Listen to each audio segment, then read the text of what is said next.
हर हर महादेव। ओम नमः शिवाय। श्री शिव पुराण महात्म्य रुद्र संहिता अध्याय 5। तो भक्तों, पिछले अध्याय में हमने नारद जी का विष्णु को फटकारना और उन्हें शाप देने का तथा माया से दूर हो जाने पर नारद जी पश्चाताप करते हुए फिर भगवान के चरणों में गिर जाते हैं और शुद्धि का उपाय पूछते हैं। और भगवान विष्णु उन्हें शिव जी के महात्म्य जानने के लिए ब्रह्मा जी के पास जाने का आदेश देते हैं और शिव भजन का उपदेश देते हैं। और आज के इस अध्याय में हम जानेंगे कि नारद जी शिव तीर्थों में भ्रमण करते हुए तथा शिव गणों को शाप से उद्धार की बात बताते हैं और ब्रह्मलोक में जाकर ब्रह्मा जी से शिव तत्व के विषय में प्रश्न पूछते हैं। सूत जी कहते हैं, हे महर्षियों, भगवान श्री हरि के अंतर्धान हो जाने पर मुनि श्रेष्ठ नारद शिवलिंगों का भक्ति पूर्वक दर्शन करते हुए पृथ्वी पर विचरने लगे। ब्राह्मणों, भूमंडल पर घूम फिरकर उन्होंने भोग और मोक्ष देने वाले बहुत से शिवलिंगों का प्रेम पूर्वक दर्शन किया। दिव्यदर्शी नारद जी भूतल के तीर्थों में विचर रहे हैं और इस समय उनका चित्त शुद्ध है। यह जानकर वे दोनों शिवगण उनके पास गए और वे उनके दिए हुए शाप से उद्धार की इच्छा रखकर वहां गए थे। उन्होंने आदरपूर्वक मुनि के दोनों पैर पकड़ लिए और मस्तक झुकाकर भली भांति प्रणाम करके शीघ्र ही इस प्रकार कहा। शिवगण बोले, हे ब्राह्मण, हम दोनों शिव के गण हैं। हे मुने, हमने ही आपका अपराध किया है। राजकुमारी श्रीमती के स्वयंवर में आपका चित्त माया से मोहित हो रहा था। उस समय परमेश्वर की प्रेरणा से आपने हमें दोनों को शाप दे दिया। वहाँ कुसमय जानकर हमने चुप रह जाना ही अपनी जीवन रक्षा का उपाय समझा। इसमें किसी का दोष नहीं है, हमें अपने कर्म का ही फल प्राप्त हुआ है। हे प्रभु, अब आप प्रसन्न होइए और हम दोनों पर अनुग्रह कीजिए। नारद जी ने कहा, आप दोनों महादेव जी के गण हैं और सत्पुरुषों के लिए परम सम्मानीय हैं।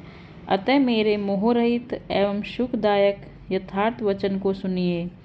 पहले निश्चय ही मेरी बुद्धि भ्रष्ट हो गई थी, बिगड़ गई थी और मैं सर्वथा मोह के वशीभूत हो गया था। इसलिए आप दोनों को मैंने शाप दे दिया। शिवगणों, मैंने जो कुछ कहा है वह वैसा ही होगा, तथापि मेरी बात सुनिए। मैं आपके लिए शापोद्धार की बात बता रहा हूँ। आप लोग आज मेरे अपराध को क्षमा कर दें। मुनिवर, विशर्वा के वीर्य से जन्म ग्रहण करके आप संपूर्ण दिशाओं में प्रसिद्ध कुंभकर्ण रावण राक्षस राज का पद प्राप्त करेंगे और बलवान वैभव से युक्त तथा परम प्रतापी होंगे। समस्त ब्रह्मांड के राजा होकर शिव भक्त एवं जितेंद्रिय होंगे और शिव के ही दूसरे स्वरूप श्री विष्णु के हाथों मृत्यु पाकर फिर अपने पद पर प्रतिष्ठित हो जाएंगे। सूत जी कहते हैं, हे महर्षियों, महात्मा नारद मुनि की यह बात सुनकर वे दोनों शिवगण प्रसन्न हो सानंद अपने स्थान को लौट गए।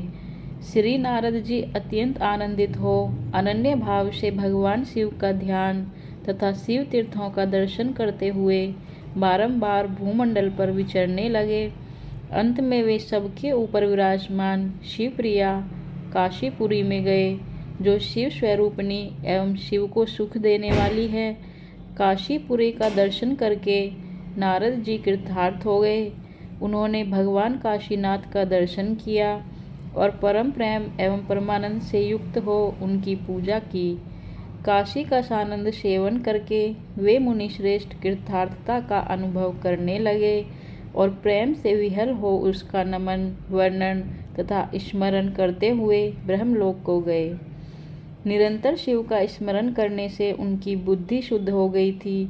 वहां पहुंचकर शिव तत्व का विशेष रूप से ज्ञान प्राप्त करने की इच्छा से नारद जी ने ब्रह्मा जी को भक्ति पूर्वक नमस्कार किया और नाना प्रकार के स्रोतों द्वारा उनकी स्तुति करके उनसे शिव तत्व के विषय में पूछा। उस समय नारद जी का हृदय भगवान शंकर के प्रति भक्ति भावना से परिपूर्ण था। नारद जी बोले, ब्राह्मण, परम ब्रह्म परमात्मा के स्वरूप को जानने वाले पितामह, जगत प्रभु, आपकी कृपा प्रसाद से मैंने भगवान विष्णु के उत्तम महात्म्य का पूर्णतया ज्ञान प्राप्त किया है। भक्ति मार्ग, ज्ञान मार्ग, अत्यंत दुष्तर, तपो मार्ग, दान मार्ग तथा तीर्थ मार्ग का भी वर्णन सुना है, परंतु शिव तत्व का ज्ञान मुझे अभी तक नहीं हुआ है। मैं भगवान शंकर की पूजा विधि को भी नहीं जानता।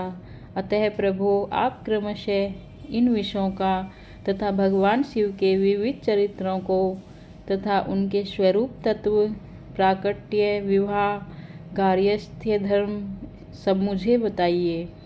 निष्पाप पितामह, ये सब बातें तथा और भी जो आवश्यक बातें हो उन सब का आपको वर्णन करना चाहिए। प्रजानाथ, शिव और शिवा के आविर्भाव एवं विवाह का प्रसंग विशेष रूप से कहिए तथा कार्तिकेय के जन्म की कथा भी मुझे सुनाइए।